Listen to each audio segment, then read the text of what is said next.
is beautiful, there's so much hope. Even in the darkest of times, there's radiating light.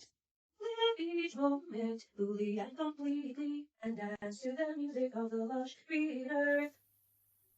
Oh yeah. Hey guys! So, welcome to Autism and Money Part 2, where we're going to discuss everything else that I can think of on this list here that relates to autism and money. So here goes. So, let's talk about overspending first. Overspending is something that I think a lot of people on the spectrum can actually relate to. And there are some reasons why people on the spectrum might overspend. For example, it's reassuring. Reassuring purchases are so common when you're dealing with somebody on the spectrum. And buying multiples of things can really calm somebody on the spectrum down, and it's almost like a stim. It's another way of stimming. I have a video on stimming if you want to see that. I'll link that down below in the description. But yeah, I do think that there is a certain relationship that autistic people have with money, and a lot of it is, can this money calm me down somehow? If so, how? And a lot of it is repetitive spending and buying more than one of the same object to have backups because we don't want to run out. That's a big thing. Then another issue that I can think of anyway is cash versus card payments. Now, I have recently been putting myself into the habit of paying by cash. When I get paid,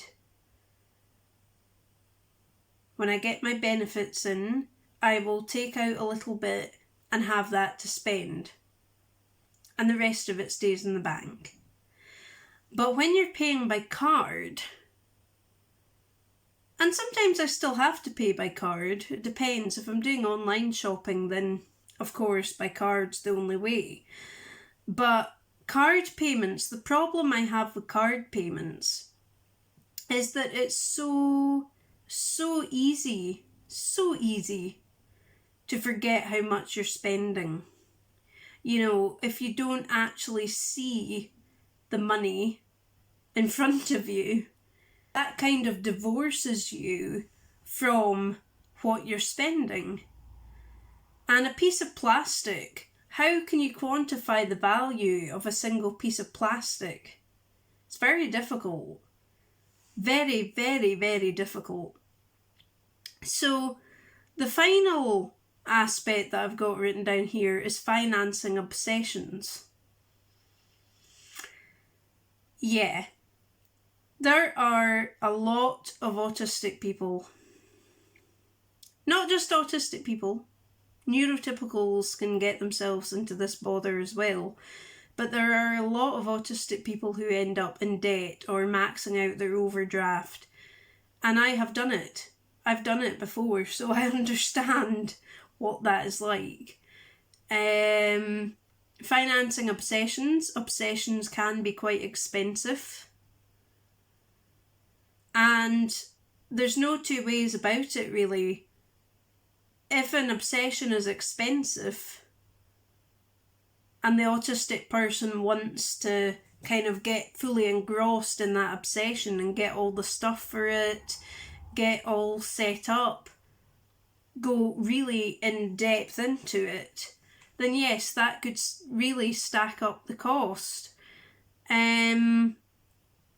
So yeah, I do think that financing obsessions is something that a lot of autistic people have to deal with.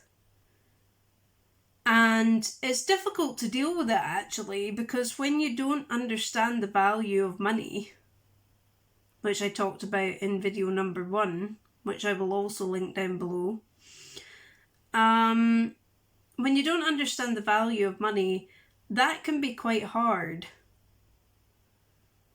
And knowing what's good value and what isn't, that's another thing. What's good value versus what isn't is quite hard to quantify when you're on the spectrum. It really is. So I say all of this to raise awareness that your autistic loved one might have money struggles. It's not uncommon. Now, can that be overcome? Yes, of course it can. But it might take a bit of extra guidance from friends, family, support workers, that type of thing, to get on track with. So I hope that helped. I'm going to wish you bye-bye just now, but it's not really bye-bye, it's see you later.